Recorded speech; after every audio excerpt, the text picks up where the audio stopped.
Hello, I'm Forrest Shattuck of Golden Wood Bows. This is part 3 of crafting Optimal 6, which is an Osage orange semi-recurve billet bow. In this episode, I'm going to show you how to draw the pattern out for the splice, and I'm going to put it on the bow and saw it out and see what it looks like.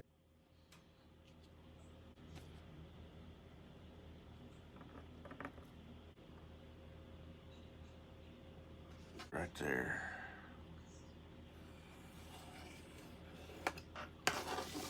All right.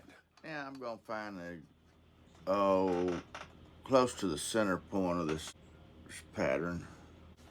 Should be about right here. And right here. And strike a line. The splice is going to be 3.5 inches.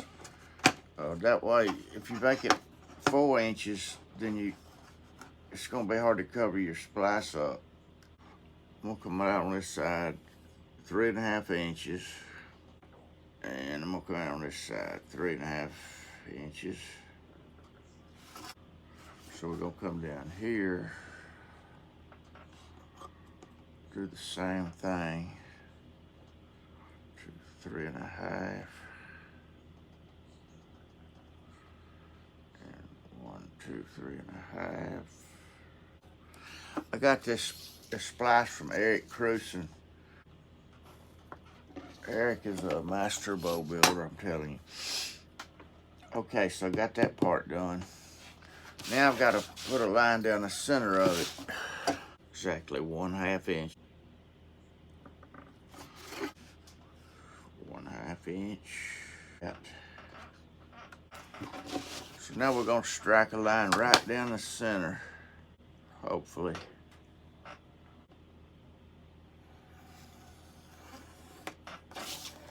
Okay, got a line right down the center. I hope you can see this part right here. I'm gonna come from this point here to this point here and draw a line. And it should come right across that center. If it don't, I'm off just a little bit. Okay, let's see if I can hold that. Got my thumb in it, in the way.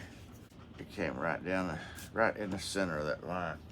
Now, I'm gonna connect this point right here to right here. I know my hands are getting in the way, but I can't help it.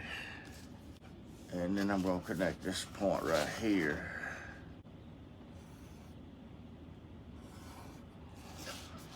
So, there's your pattern of your splice right there. We're gonna shade off the parts that's gonna be sawed off. And it'll be like this part right here, and this part here. Yeah, this part here, and this part here. Now, I don't know if you can see it or not, but you got two fingers here and 2 fingers here. And when you slide it together, it should be a perfect match. So next thing we'll be doing is actually putting it on the bow and gluing it down. Okay, when that gets dry, we'll separate it right there. And we'll have half of it on one billet and half of it on the other.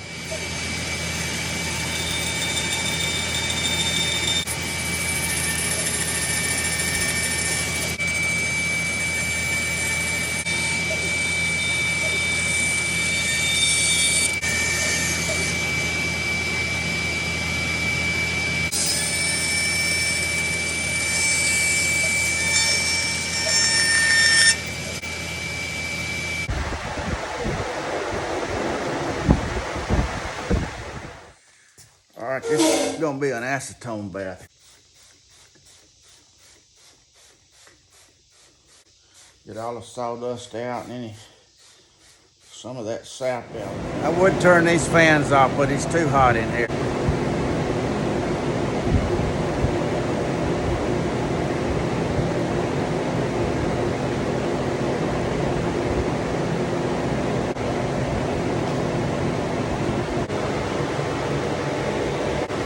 I'm gonna leave it just like that.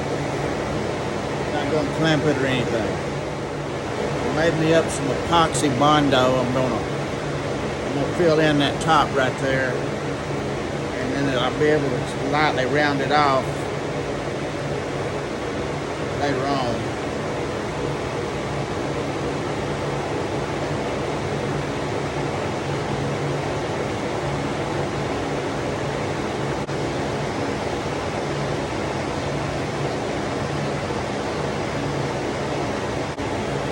That'll be perfect.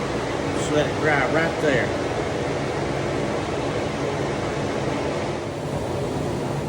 There's one thing about this epoxy. This product is EA40.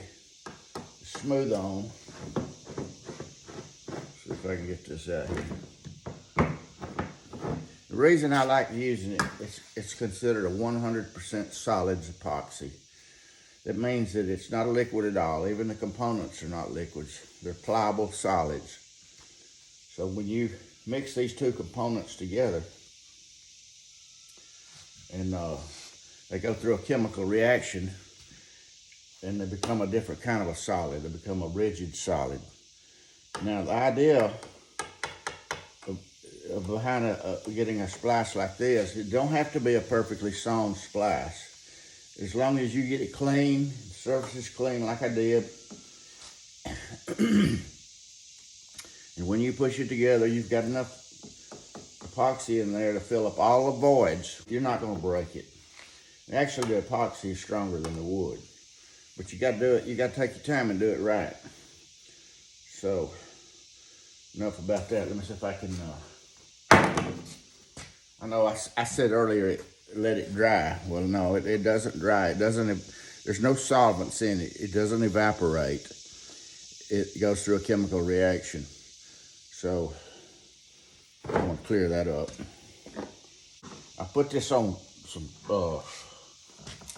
piece of some duct tape, so maybe I could, there we go. Got it loose. I just got to take my rasp and, well, yeah, it's enough that I can start working on it. I'm not going to put any great pressure on it. I'm going to let it cure out in the heat box some more, but I'm going to work on it here some for a little while. Well, I cleaned it up so we could take a better look at the splice. Looks pretty good. This is the only evidence that it's been spliced. Well, if you look close, but